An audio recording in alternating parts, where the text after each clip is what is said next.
So, today I wanted to talk about midlife and menopause. So, specifically, midlife for women and some of the things that we go through. And I thought it appropriate to show up just as I am today. So, my hair is kind of all over the place. I've got my glasses on. I didn't put any makeup on. What you see is what you get. This is a 52-year-old woman. And, I want to talk a little bit about my own struggles in menopause and some of the things that I've noticed and what I've learned from it and am continuing to learn. Menopause really is a time of initiation. It is a time when the old energetic, energetics, emotions, everything, the person that we've been essentially falls away. And we are in this in between phase between who we were and who we are becoming. And it is a really scary, hard, painful transition because we don't know where we're going, who we're becoming. And within that, there is an immense amount of grief that can come up regarding the choices we've made in our lives. So, regret might come up. What ifs might come up. Like, what if I had taken this path? Why didn't I do this or that instead of this? Right. So we have to sort of start to come to terms with who we are, with the choices we've made, and hopefully come to some level of acceptance, right, for who we are. And it's a hard process. Part of that also is sort of unpacking anything in our lives that we haven't received, right? Like, oh, I wanted life to be this. I wanted to be this. I wanted life to be this. I had these expectations, these desires, these hopes, these dreams. And we might arrive to this point in life and look around and say, oh, that hasn't happened. I wanted X, Y, and Z, and that has not come to pass. And I'm 50. Oh my God. So it's sort of a time of reckoning in a sense, but it's also a time of like opening our eyes, maybe for some of us, maybe for the first time ever, to actual reality, right? Because when we're younger, we have a lot of like lofty goals and dreams and visions of who we want to be that might be based around perfectionism, idealism, wishful thinking, magical thinking that, like, oh, one day I'm going to be this and it's going to be wonderful and life will be perfect and all of that. And we get to this point and recognize that, oh, that's not happened. And I'm 50, right? And as I said, I'm 52, but like, so it just deepens as we go along. Uh, and that's not happened. And it's probably not going to happen because here I am at midlife. And that can be a hard pill to swallow. So we look around and we see reality doesn't match our concept of ourselves, of who we thought we needed to be, who we thought we should be, who we want to be, and how we want life to be. And depending on how wide the gap between where we are and what we wanted for ourselves is, the more pain that we can experience and fear. So when I say pain, I mean sadness, regret, anger, resentment, rage, despair, denial, like all these things. And there can be a lot to unpack emotionally and otherwise. And it can also be a time when old traumas come back to the surface. And I say can be a time. I think it typically is a time when unhealed trauma has a way of resurfacing. So, my take on that as an energy worker and as a somatic practitioner is that we can hold things at bay to a certain degree for a certain period of time, right? Not see them, not feel them, not know something is there, 20s and 30s, and kind of skate by in a lot of ways. But as we start to get older, these things start to creep up. And that's because it takes a lot of energy to push things away, to resist, to not see, and to deny the truth. It takes an immense amount of energy. And so, of course, the further we go along in life, the less energy we have to hold things at bay. So that's part of it.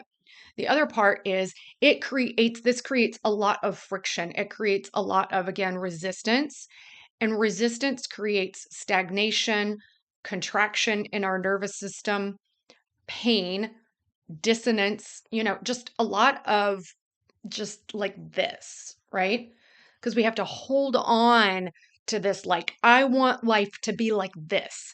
I want to be like this, right? And so we're sort of arguing with reality, refusing to see the truth, refusing to acknowledge the truth, and allow ourselves to be just who and what we are, right? And it can cause an immense amount of internal pressure that can manifest as emotional distress, nervous system dysregulation, to be sure, emotional distress, anxiety, panic attacks, um, insomnia, nightmares, relationship issues. I could go on because there is this constant pressure. I can't be this. I can't see that. I don't want this, that, and the other thing. Right. And so we just sort of start shutting down to reality with our unwillingness to see things as they are and accept things as they are. Now, we're not all super resistant. I personally have always been a fighter. I've always been a real resistor. I think that as a trauma survivor, there is wisdom in that, right? That helped me to survive.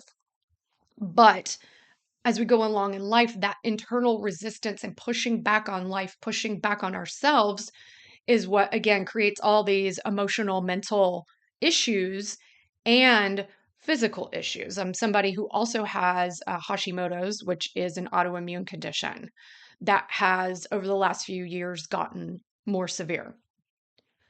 And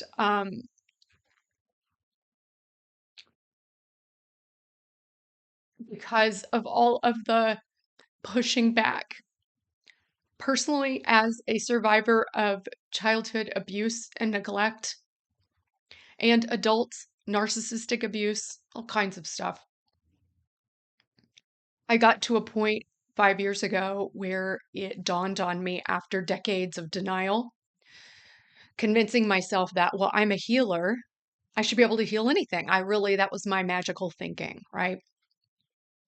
That the world was suddenly going to be beautiful and perfect, and so was I. And because of some events that happened, I was awakened really harshly to the truth that, oh, everything that happened to me, it changed me fundamentally. It wired me in a certain way. It changed me. And that those things are not going anywhere. It's woven into the fabric of my being. This is who I am. And that some of those things I will not be able to change. And that is a really hard pill to swallow. I was very disheartened, isn't even the proper word. Horrified, I guess. Really distressed to finally recognize this. And even after I recognized it, I did not want to fully take it in. And as I'm talking to you about it, I'm like, I don't know how it's a tall order to accept that. Like, okay, the things that happened to me that I had no choice about as a young child permanently altered who I am in ways that are not all good. And so it felt to me like, oh, that kind of ruined my life to some degree, right? Who would I have been if not for these experiences that were so painful? And so I didn't want to and didn't feel able to accept that and integrate it and swallow that pill. It just felt huge. And so I don't think I realized it, but I was still pushing and fighting and trying to not be that.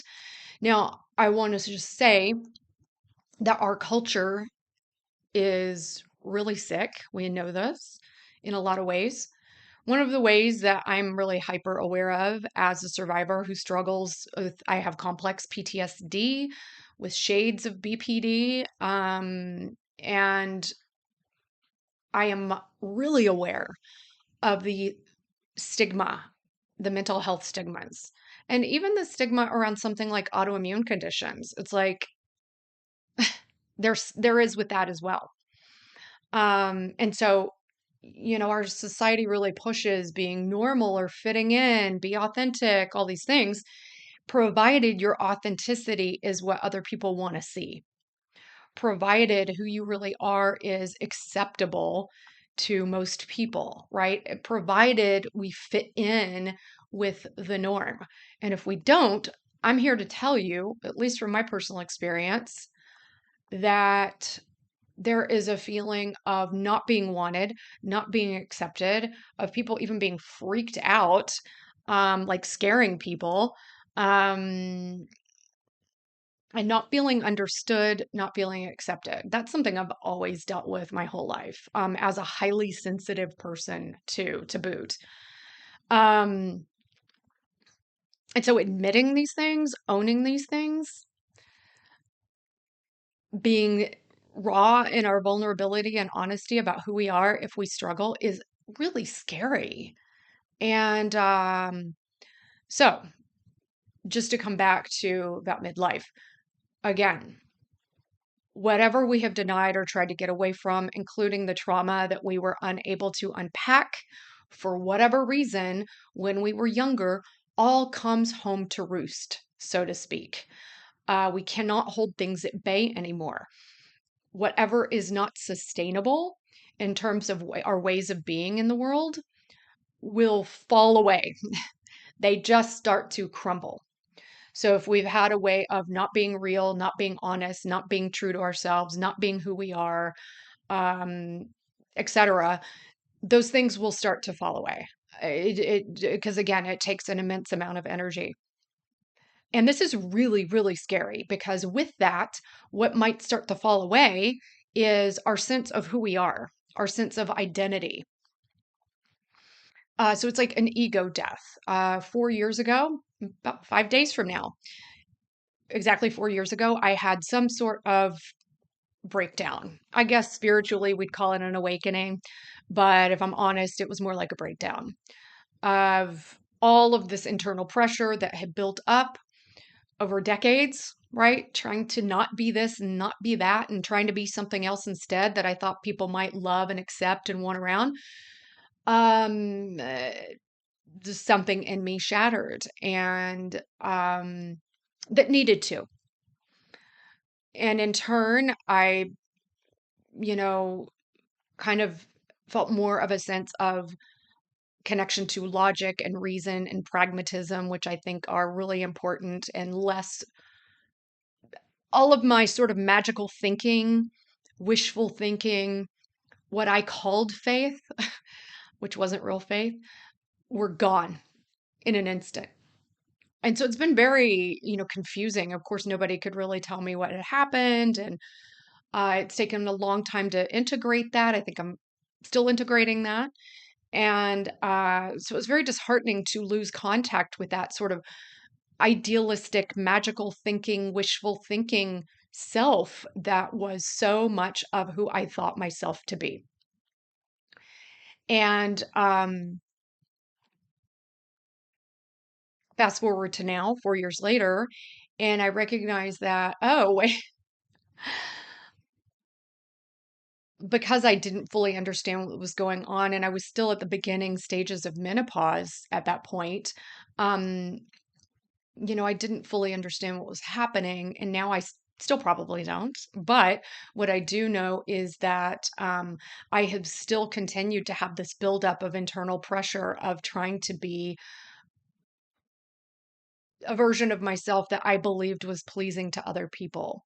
And that means in my personal relationships, in my work, in my healing work with other people, trying to be everything to everyone. And I know a lot of women can relate to this, trying to be everyone to everyone else when we get nothing in return, people pleasing, morphing myself into, what I thought other people would love.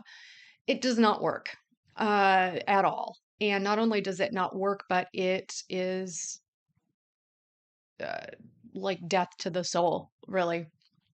It is exhausting. It is debilitating. It is like death to the self, to the soul, rather. And I'm done. I cannot do it anymore. I cannot be, yeah, I can't be anybody but who I am. And I had built up this identity of this, spiritual teacher and healer. And yes, I am those things. But I had tried to mold that to what I thought was pleasing, right? What I thought would be acceptable to the masses.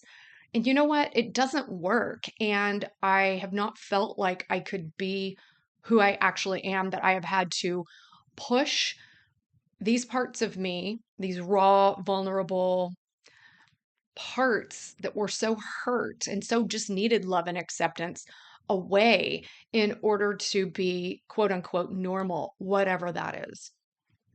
And it has continued to cause immense internal disruption and external in my life, to be honest, mentally, emotionally, energetically, spiritually, physically. Again, my condition has worsened.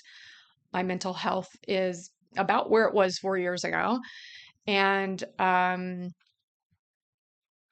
and it just doesn't work. My work doesn't work anymore. My business, like nothing works anymore. And I think this is the place that we can come to where all of our best strategies, all of our best ways of being, adaptations, strategies for survival, etc., that may have worked our whole lives, because this worked when it worked well until it didn't, no longer work. At menopause, they stop working, stops working. Or it works and we get really sick in some way, right? Or at least resentful and rageful. I think this is a lot of the whole menopausal rage and anxiety, is this like feeling that we can't be who we are, this inability to come to terms with the choices we've made, what we've done, what we've not done, what's been done to us. That, oh, this is what life is, right? That can be really daunting as we look around. If we had ideas about what life in general would be, how we might be, we all want to be happy, right? We all want to thrive. And if we look around in our lives and realize, well, that's not happened, right? We can blame ourselves and beat up on ourselves and make it even more painful when it's already a super painful situation. So I feel like it's, again, this reckoning and this growing up, right?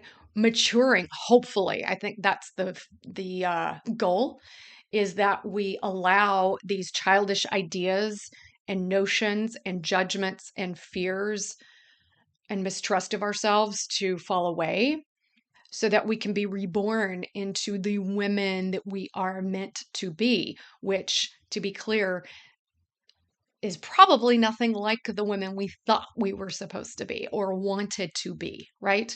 It's probably a much more real, raw, messy, sometimes version of ourselves than we might have wanted. And again, part of that is looking around and going, wow, life is not fair. It's painful. There's a lot of horrible things that go on in the world. People are sometimes terrible to each other. There's also a lot of beauty in the world and in life, right? But it's part of it is being able to hold both, right? And hold the parts of us that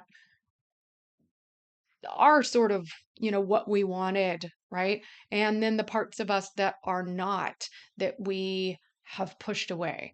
So it's coming to terms with our shadow, unpacking our traumas, that may have been lodged in our bodies, our brains, our spirits, right? And kept us stuck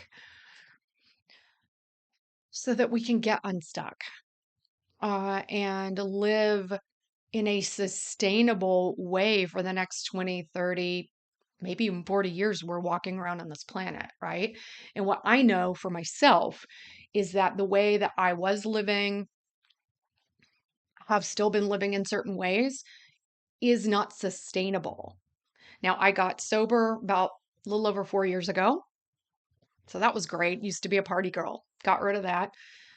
Largely am really health conscious in terms of what I put in my body. I go to bed at a certain time, like things have really radically changed. I'm in the healthiest relationship I've ever had, right? But the lies that we can tell ourselves, the denial that we can live in, right? And denial is simply like, I don't want to see this. I don't want to admit this. Um, those places are really important to unpack, right? The what I don't want to be. That's what Carl Jung coined the shadow self. And I'm here to tell you that the shadow, um, what we won't own in ourselves, in our experience, will own us eventually. It will. They will become monstrous versions of themselves and hold us captive. That is essentially the way I have felt with this particular thing and for myself. And so it's a challenging time, and it is not an event, it is an ongoing. And coming to terms with being invisible, right? Especially for those of us when I was young, I used my looks, I used my beauty as a commodity in a lot of ways to get attention, to get approval, to feel loved, et cetera, et cetera, et cetera. And to get to this stage of life and have that, you can't do that anymore. I mean, maybe you can, but no, I'm not doing that anymore, right? And to become invisible and to have people not want to hear your 2 cents or your opinion or even your wisdom. Now, this is interesting because in other cultures, and definitely in indigenous cultures, elders are valued for their wisdom, and women too, women and men, for their wisdom, right? And so it's so disheartening. This is really challenging to get to this point in life where I personally have been doing what I do for a living for 23 years and have been a healer in some sense of the word since I was born into an alcoholic family, right? So this is just who I am. To get to this point in life and have, for the most part, no one want to hear from you anymore. No one wanting to learn from your experience. Because it was my hope that, I would get to a certain point in life and people would want to learn from. I mean, I really was in the school of hard knocks. I learned things the hard way because I had no parents, I had no guidance. And so I made a lot of bad choices, but I learned from those things. And of course, I learned from my studies and my certifications and work with my clients, but really live in that school of hard knocks and wanting to, since I'm not a mother, wanting to impart that knowledge and wisdom and lived experience to specifically other women. And then to get to this point and go, where nobody wants to hear from me, is so sad to me. It's sad, um, for me personally, but it's also like, wow, okay. So I feel like I have a lot I would like to offer, but that's okay. So for me, really, there's a lot of sadness around them and a lot of, I guess I'm coming to terms with the fact that as a recovering codependent who just wants to immediately give everything away instead of giving anything to myself, okay, perhaps the most of that was just for me, right? I've got all that medicine as a part of me, you know, and I've got it for me, and that's enough. And anyway, just to bring it, I feel like I'm talking in circles and around, just to bring it back. This is a super challenging time of life, okay? Health problems, insomnia, regret, sadness, rage. fear, loss of identity. It is a lot. And our culture does not hold us at all. So we have to go through this initiation, which I feel like is the biggest initiation next to death. And I say that because motherhood is about someone else, right? Bringing a baby in. Getting married is about us and someone else. It's our, partner. Menopause is just us going through it. Death, it's just us going through it, right? Nobody else is going through it with us. It's not about someone else's involvement. And to not feel held by our culture going through that is, I don't know. I don't know how any of us make it out the other side. And I know there's a lot about Karens and these middle-aged women flipping out in public. It's like, I totally see how people like lose their minds and like flip out all the time and get enraged and depressed and suicidal. I know multiple women in my age bracket who committed suicide over the last decade. It is hard business. So, yeah, I mean, I just want to normalize what you're going through. And I think I just want to clarify our health can erode, you know? So this is on every level, physically, mentally, spiritually, emotionally, energetically, somatically. And it is a dismantling. So what I could say, I guess, just to bring this to a close, is that the more you can say yes to this process and allow yourself to be dismantled, stop trying to hold on to what wants to go, whether that's an identity, a job, a career, a way of being, relationships that no longer work, anything that is holding you back from moving on and becoming whoever it is you're meant to become. And we can't know that going in. But I believe that we come into more of who we really are. Um, Try to go gracefully and easefully and don't go kicking and screaming like I have. Um, and lean into whatever sisters or women you have in your life that are older or are in the same place so that you feel supported. Find support. Move your body, exercise, eat well, get good sleep, go to bed earlier than you want to, get rid of the booze, get rid of the toxic relationships, toxic self-talk, all the things. And allow yourself to be all of who you are. The good, the bad, the ugly, the in between, like everything that you are. Because you are beautiful and wonderful, all parts of you. And I think that's the real invitation at this time is to just allow ourselves to become all of who we are. So I hope this was helpful and insightful and useful for some of you. I know it can be really isolating, scary time. You are not alone. If this was helpful, please do hit the like button and subscribe if you like our content. We do release new videos once a week. And if you have any comments, please do put them down in the comment box below. I would love to hear from you. And I do work one-on-one with women. I offer somatic experiencing, among other things. Again, I've been doing healing work since 2001. I also have a group mentorship for women that is a self-healing mentorship. If you are interested, there are links down below. So I hope you have a blessed week and I will see you soon.